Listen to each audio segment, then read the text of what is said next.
మొన్న ఊరికి పోతే ఓ అన్న కాంగ్రెస్ పార్టీ ఎన్నికలకు ముందు ఏం చెప్పింది ఇప్పుడేం చెప్తున్నది.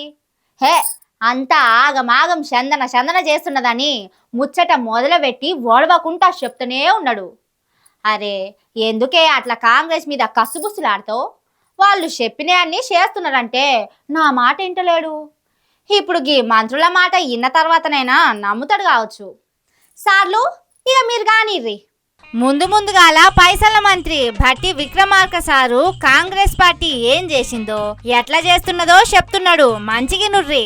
కుటుంబంలో ఒకవేళ భూమే లేకపోతే ఇందిరమ్మ ఆత్మీయ భరోసా అని ప్రతి కుటుంబానికి 12,000 రూపాయల లెక్కన సంవత్సరానికి ఆ కుటుంబానికి ఇచ్చే ఏర్పాటు చేశాం.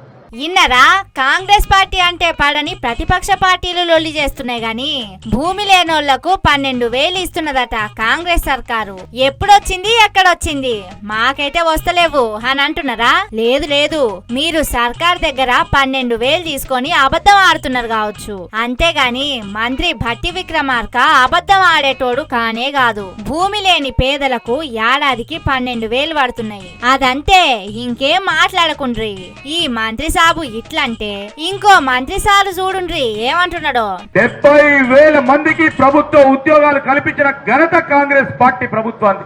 ఏ రోజు కూడా పబ్లిక్ సర్వీస్ కమిషన్ ద్వారా ఉద్యోగాలు కల్పించలేని దౌర్భాగ్యపు ప్రభుత్వం ఉండే ఆ రోజు టిఆర్ఎస్ మార్పు ఎక్కడ కనబడ్డదంటే ఆ మార్పు పోయి ఆ నిరుద్యోగ యువత ఈ రోజు ఉద్యోగాలు సాధించి ఉద్యోగాల గురించి ట్రైనింగ్ పొందుతున్న వారిని అడగండి, మార్పాడ కనబడుతుందని మనవి చేస్తా ఉన్నా.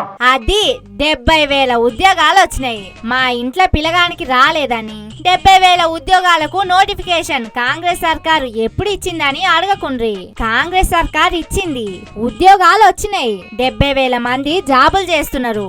నోటిఫికేషన్ వచ్చిన ముచ్చట మీకు తెలియకుంటే సర్కార్ ఏం చేయమంటారు? కాబట్టి నోటిఫికేషన్లు వచ్చినాయి అనేది నమ్ముండ్రి. అది అంతే, వచ్చినాయి, ఇచ్చిండ్రు, నౌకర్లు చేస్తున్నారు. ఇంకేం మాట్లాడుకుండ్రి. అట్లనే ఇంకో మంత్రి గారు మాటలు ఇనుర్రి. పోయిన ఎలక్షన్ లో ఏదైతే మాట ఇచ్చిండ్రో 2 లక్షల ఉద్యోగాలు మేము కల్పిస్తామని చెప్పి వారు మాట ఇచ్చిండ్రు. 5 సంవత్సరాలలో ఈ వచ్చే డిసెంబర్ వరకు సుమారు 1,00,000 ఉద్యోగాలు భర్తీ కావడం జరుగుతుంది.